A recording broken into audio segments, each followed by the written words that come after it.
যদি আমাদের ভাইদেরকে অবিলম্বে কারাগার থেকে মুক্ত না করা হয়, তাহলে এমন আন্দোলন গড়ে তুলতে হবে, এমন বিপ্লব গড়ে তুলতে হবে যেন সমস্ত ক্ষমতাকে চ্যালেঞ্জ করে আমরা নিজেরাই ক্ষমতা গিয়ে আমাদের ভাইদেরকে মুক্ত করে দিতে পারি। আমি সারা বাংলাদেশের যারা বন্দী আছে কারাগারে, সারা বাংলাদেশের কারাগারে যারা বন্দী আছে তাদের পরিবারকে বলবো, যদি সত্যিকার অর্থে এই বৈষম্যহীন কারামুক্তি আন্দোলনকে সাহায্য করতে পারেন এবং শক্তিশালী হতে পারে, ইনশাআল্লাহ আফগানিস্তানে যেমন তালেবানরা কারাগারের গেট খুলে দিয়েছিল, জসিমউদ্দিন রহমানি নিজ দায়িত্বে সারা বাংলাদেশের কারাগারের জেলগুলো খুলে দেবে ইনশাআল্লাহ। আমি বাংলাদেশের সরকারকে বলছি, সাবধান হয়ে যান। আমাদের ত্যাগের উপরে ভিত্তি করে, আমাদের রক্তের উপর ভিত্তি করে আপনারা ক্ষমতা এসেছেন। আমরা জেলখানায় বলেছিলাম তোমাদেরকে মুক্ত করব অবিলম্বে। আজকে কারাগারে যারা বন্দী আছে তাদেরকে মুক্ত করুন। আপনাদের মামলা যেরকম খালাস করেছেন, আপনাদের মামলা যদি ভুয়া হয়ে থাকে, বানাওয়াট হয়ে থাকে, মিথ্যা হয়ে থাকে, মনে রাখবেন আমাদের মামলাগুলো মিথ্যা ছিল, ভুয়া ছিল, বানাওয়াট ছিল। রাত্রে যখন অসুস্থ হয়ে পড়ে একটা আওয়াজ পাই কারাগারে, কারারক্ষী ভাই, তার মানে হচ্ছে কি অসুস্থ হয়ে পড়েছে, কোনো সমস্যা হয়ে পড়েছে। তখন একটা করুণ ডাক শোনা যায়, কারারক্ষী ভাই, তার মানে হচ্ছে আশপাশে কেউ আছে কিনা। কেউ দেখতে অন্ধ যেরকম রাস্তায় মানুষকে ডাকে, ভাই একটু হাত ধরেন, অন্ধ জানে না কোনো লোক আসলে আছে কিনা। ঠিক কারাগারে যখন আমরা বন্দী ছিলাম, রাতের বেলায় লক আপ করা। রাতের বেলায় কি, যখন মানুষ বাহিরে ঘুরতে বের হয় আসরের সময়, তখনই আমাদের লক আপ হয়ে যায়। আবার যখন সকালবেলা গরু ছাগল পর্যন্ত মুরগিগুলো বের হয়ে যায়, তখন আমরা বন্দি। আবার ডাক, কারারক্ষী ভাই লক আপটা একটু খুলবেন। আমার মনে পড়ে আমি একবার এক কারা কর্মকর্তাকে বলেছিলাম যে সকালবেলা পারলে একটু সকালে খুলে দিবেন, কারণ আমি তো গ্রামের ছেলে। সকালবেলা মোরগের খাঁচাগুলো দেখতাম, মুরগি মোরগ যেখানে থাকে, একটু দেরি হয়ে গেলে ঠোকরাঠুকরি শুরু করে দেয়। আমাদের উপর অস্থির লাগে। যেই টাইমটা আপনাদের খোলার সময়, ওরা আসে, গল্প করছে, দাঁড়িয়ে আছে, ঘন্টা পড়ে গেছে। 3 বাড়ির পরে খুলে দেওয়ার নিয়ম, কিন্তু চলে যাচ্ছে, ঘন্টায় ঘন্টা বের হয়ে যাচ্ছে, ওরা গল্প করছে। কারণ ওদের তো কোনো সমস্যা না, ওরা তো বাইরেই আছে। আমাদের শুধু বারান্দাটা খুলে দেওয়া হতো, বারান্দা। এই কারণে আমার শেখ আব্দুল্লাহ আল আজ্জাম রহমতুল্লাহ একটা কবিতা মনে পড়ে, কাইফাল করার ওয়া কাইফা ইয়াহদাউ মুসলিমুন। একজন মুসলিম কি করে আরামে ঘুমায়, কি করে সে শান্তিতে বসে আছে, অথচ তারই ভাইয়েরা, তারই বোনেরা কারাগারে নির্যাতিত নিপীড়িত অবস্থায় আছে। এক একজন বোনকে কারাগারে ধর্ষণ করা হয় এবং তারা বাঁচানোর জন্য তাদের হাত ছাড়া আর কিছুই নেই। শেষ পর্যন্ত তারা বলে, হায় আফসোস, আমরা যদি দুনিয়ায় জন্মগ্রহণই না করতাম। এই চিৎকার আমাদের বোন আফিয়ার থেকে আসে। এই চিৎকার আমাদের বাংলাদেশের কারাগারে আমাদের বোনেরা অনেকেই আছে, আমরা তাদের চিনি না, জানি না। সেজন্য আসলে ওয়াজ করলে অনেক কিছু করা যায়। আমার কাছে মনে হয় যাদের আল্লাহ সুবহানাহু ওয়া তাআলা কবুল করেন, তারাই কেবলমাত্র এই ধরনের কাজের সঙ্গে যুক্ত হতে পারে। আমার মনে পড়ে যেদিন আমি জেলে থাকা অবস্থায়, আপনারা জানেন না, জেলখানায় আমাদের হত্যা করার প্ল্যান করা হয়েছিল 5ই আগস্টের পরে 6 তারিখে সকালবেলায়। সেদিন বারবার আমাদের বিল্ডিংয়ে হামলা হচ্ছিল, কিন্তু ভাগ্যক্রমে আমি ওই দিন আমার কয়েকজন ভাই ছিল যারা সিনিয়র বিএনপির নেতা, ওনারা বলেছিলেন, জসিম ভাই আপনি একটু আজকে সরে থাকেন, অন্য জায়গায় চলেন। আমি ওনাদের কাছে চলে গেছিলাম। এরপরে এসে দেখি যে আমার রুমের ভিতর অনেকগুলো তাজা গুলির খোসা। আমি একজনকে জিজ্ঞেস করি, এগুলো কিসের? ওই যে আনার হত্যা মামলার আসামি, কী যেন নাম, শিমুল ভুইয়া, ও ছিল তখন আমার পাশের ব্লকে। তো ও বলল, জসিম ভাই এগুলো সবগুলো AK-47 গুলি, সবগুলো তাজা খোসা। একটা দাঙ্গা লাগানোর চক্রান্ত হয়েছিল, সেটা এই যে এখানে কয়েদি এবং হাজতীদের মধ্যে লড়াই হয়েছে, ওরা নিজের আগুন দিয়েছে এবং এর নেতৃত্বে ছিল বিশ্বজিৎকে পিটিয়ে হত্যা করেছিল যে শাওন, এই শাওন ছিল তখন কয়েদিদের নেতা, জেলখানার বড় নেতা। তার নেতৃত্বে বিভিন্ন জায়গায় আগুন লাগানো হয়েছে। আগুন লাগানোর পরে দেখানো হচ্ছিল যে দাঙ্গা হয়েছে, কিন্তু আলহামদুলিল্লাহ আমার ভূমিকা ছিল কঠিন। আমি প্রত্যেকটা জায়গায় বলেছি আমাদের ভাইদেরকে আপনারা কেউ খবরদার ওদের ফাঁদে পা দিবেন না, প্রত্যেকে নিজ জায়গায় বসে থাকেন। আমি সেদিন মাইক নিয়ে অঙ্গীকার করেছিলাম আমি বের হলে পরে চেষ্টা করব আপনাদের সকলকে বের করার জন্য, কেউ বিশৃঙ্খলা করবেন না, কারণ আপনারা এমন একটা জেলে যেখান থেকে আসলেই বের হতে পারবেন না, বা বের হলেও আপনারা বেশি দূর যেতে পারবেন না, তার চেয়ে থাকেন, দেখি আল্লাহ যদি রাস্তা খুলে দেয় আপনারা বের হতে পারবেন। আমি সেদিন এই অঙ্গীকার করেছিলাম আমার সঙ্গে যারা ছিল। এরপরে সেনাবাহিনী যখন বিকেলে ঢুকে আমি সেনাবাহিনীকে রিসিভ করেছিলাম। আজকে সরকারের উচিত যেই বন্দীদের ত্যাগের উপরে ভিত্তি করে আপনারা ক্ষমতায় আছেন, এটা মনে রাখতে হবে ছাত্রদের আন্দোলনটা একদিনে হয় নাই।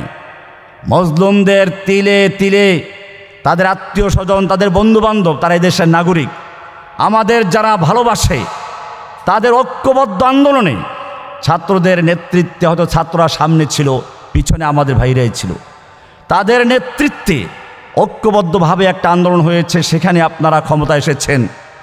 আপনাদের প্রতি আমাদের একটা বড় আশা ছিল। আমরা জেলখানা দেখেছিলামও যে যত সন্ত্রাস বিরোধী আইনি মামলা আছে, তথ্য প্রযুক্তি মামলা আছে, সবগুলোকে তুলে নেওয়া হবে। আমরা খুব খুশি হয়েছিলাম, কিন্তু এসে কি দেখলাম আমার নিজের মামলায় এখন পর্যন্ত উঠ্য হয় নাই।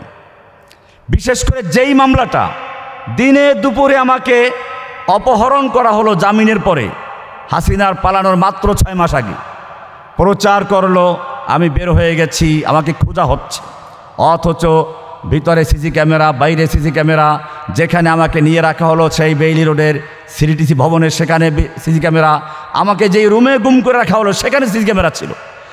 এইরকম এই তথ্য প্রযুক্তির যুগে এত বড় ডাহা মিথ্যা কথা, আর সেইগুলো প্রচার করলো কালবেলা, তারপরে ডেইলি স্টার, প্রথম আলো, এই সব পত্রিকা ব্যাপকভাবে প্রচার করলো, প্রতিবেদন করলো। এরপরেও সেই মামলা পর্যন্ত এখন উদ্যোগ করা হয় নাই।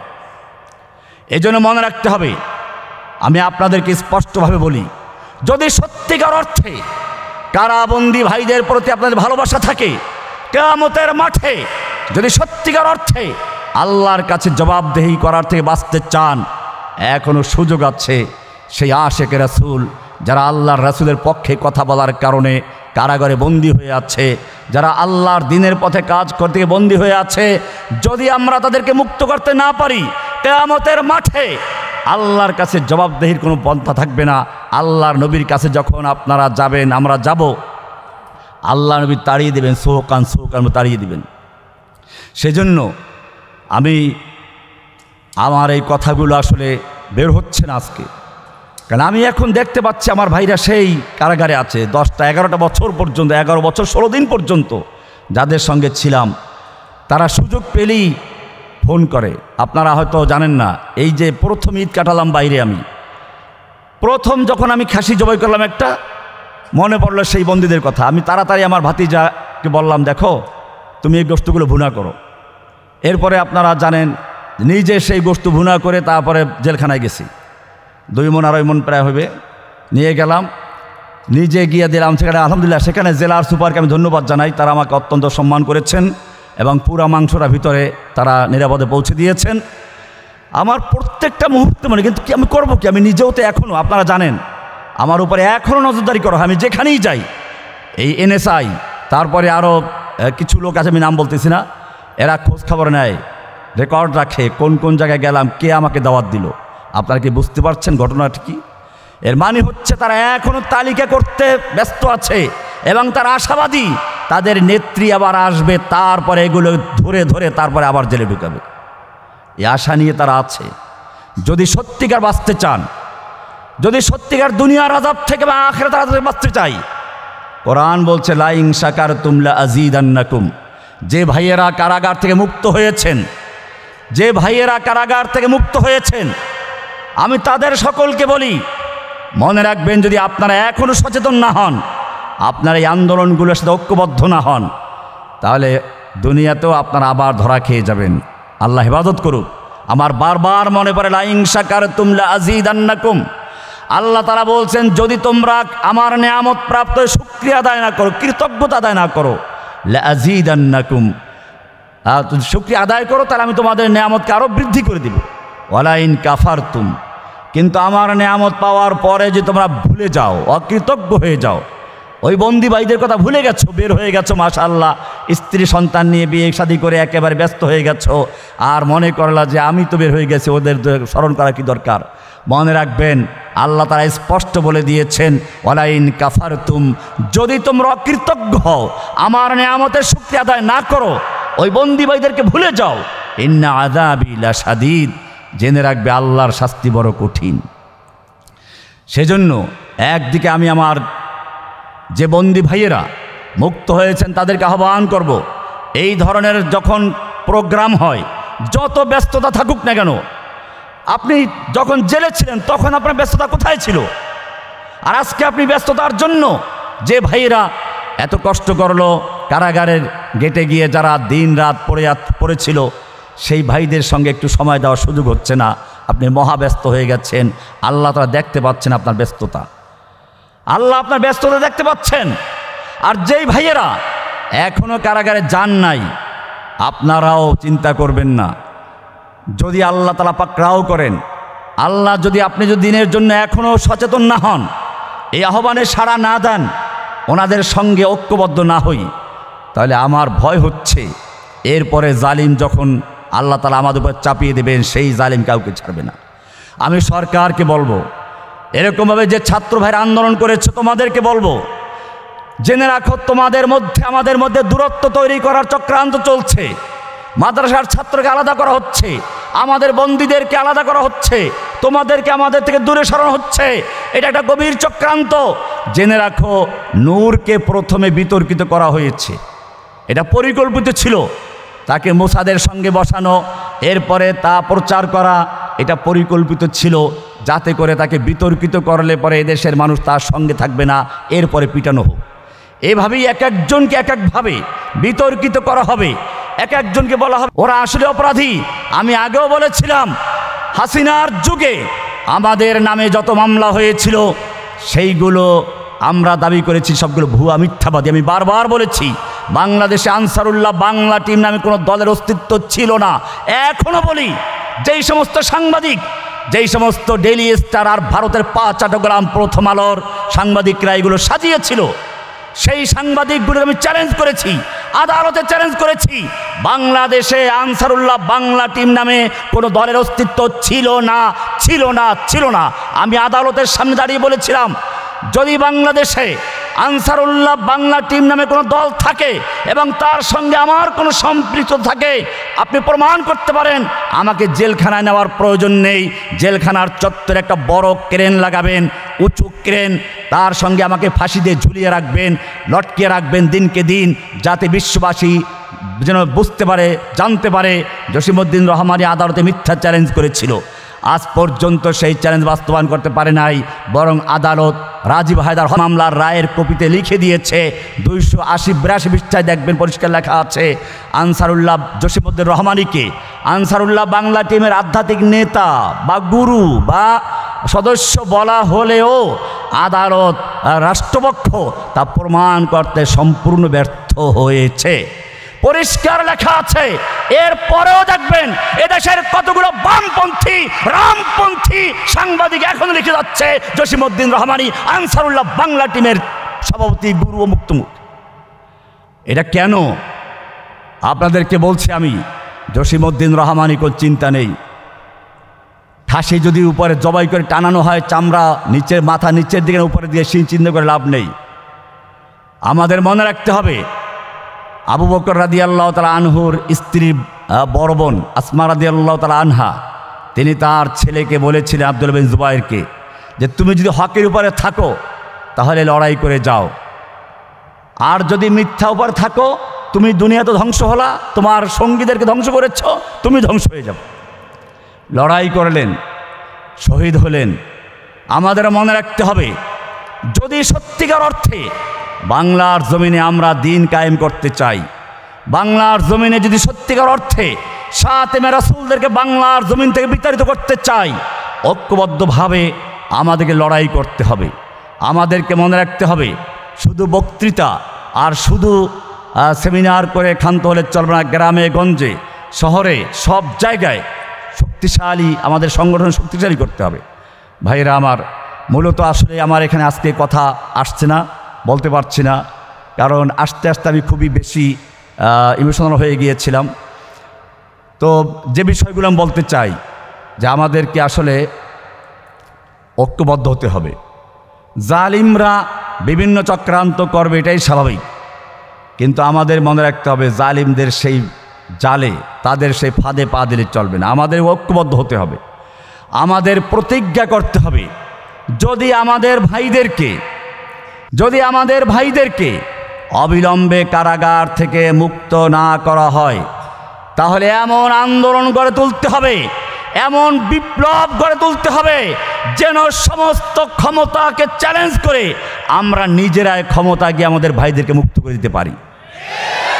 আমি সারা বাংলাদেশের যারা বন্দী আছে কারাগারে, সারা বাংলাদেশের কারাগারে যারা বন্দী আছে তাদের পরিবারকে বলবো, যদি সত্যিকার অর্থে এই বৈষম্যহীন কারামুক্তি আন্দোলনকে সাহায্য করতে পারেন এবং শক্তিশালী হতে পারে, ইনশাআল্লাহ আফগানিস্তানে যেমন তালেবানরা কারাগারের গেট খুলে দিয়েছিল, জসিমউদ্দিন রহমানি নিজ দায়িত্বে সারা বাংলাদেশের কারাগারের জেলগুলো খুলে দেবে ইনশাআল্লাহ।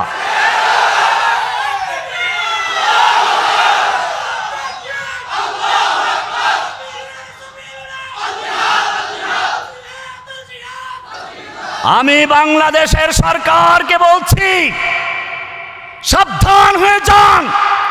আমাদের ত্যাগের উপরে ভিত্তি করে, আমাদের রক্তের উপর ভিত্তি করে আপনারা ক্ষমতা এসেছেন। আমরা জেলখানায় বলেছিলাম তোমাদেরকে মুক্ত করব অবিলম্বে। আজকে কারাগারে যারা বন্দী আছে তাদেরকে মুক্ত করুন।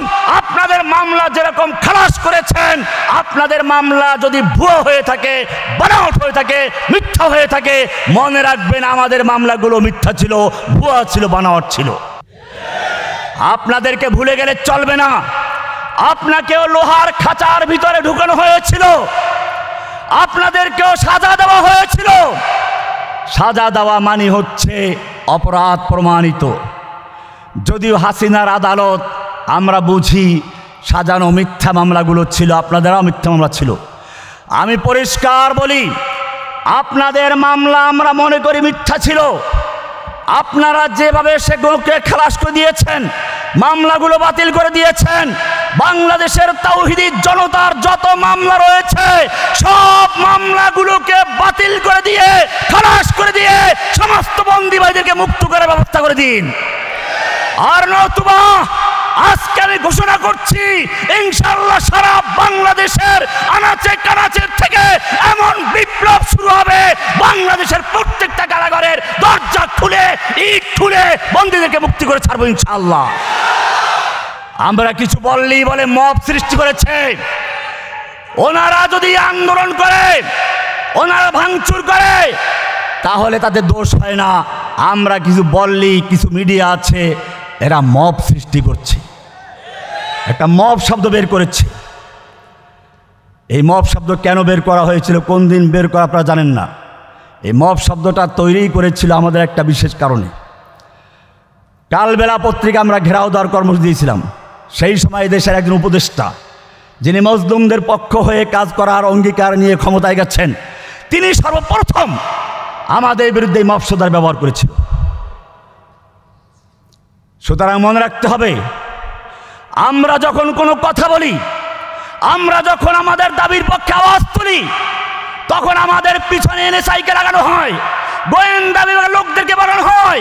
আমি পরিষ্কার বলি, সারা বাংলাদেশে এখনো যারা আমাদের লেগে আছে তারা হাসিনার দোসর, হাসিনার চামচা, হাসিনার গোয়েন্দা। জেনে রাখবা, যখনই তোমরা আমাদের পিছনে ষড়যন্ত্র করবে, আমরা তোমাদেরকে চিহ্নিত করে করে ইনশাআল্লাহ আবার তোমাদের বিচার করার জন্য প্রস্তুত হচ্ছি ইনশাআল্লাহ। যেভাবে জুলাই আগস্টে এই হাসিনার দোসরদেরকে বিচার করা হয়েছিল, ইনশাআল্লাহ তোমাদের বুঝে রাখতে হবে এই দেশে আর কখনো হাসিনা ফিরতে পারবে না ইনশাআল্লাহ। তোমরা যদি সোজা হয়ে যাও তাহলে সোজা হও, আর যদি সোজা হতে না পারো জেনে রাখবে এর পরের যে বিপ্লব শুরু হবে, তুফান শুরু হবে, সেই ইসলামের বিপ্লব, ইসলামের তুফান। ইনশাআল্লাহ সেই বিপ্লবের মাধ্যমে বিজয় এনে বাংলার ক্ষমতার মসনদ দখল করে তোমাদের বিচার করে ছাড়বে ইনশাআল্লাহ। কারাগারের সকল বন্দীদেরকে মুক্ত করে ছাড়বে ইনশাআল্লাহ। আমি ধন্যবাদ জানাই আজকের এই আয়োজকদেরকে, ধন্যবাদ জানাই আপনাদেরকে যারা কষ্ট করে এসেছেন। আমি মনে করছি আবারও বন্দী ভাইদেরকে, তোমরা সবর করো, ধৈর্য ধরো, ইনশাআল্লাহ আল্লাহ তোমাদের রাস্তা খুলে দিবেন, ইনশাআল্লাহ রাস্তা খুলে দিবেন। আল্লাহ মজলুমদের কান্দা শোনেন, মজলুমদের পক্ষে আল্লাহ সাহায্য করেন। আল্লাহ সুবহানাহু ওয়া তাআলা আমাদের কবুল করেন, আমিন। আসসালামু আলাইকুম ওয়া রাহমাতুল্লাহি ওয়া বারাকাতুহু।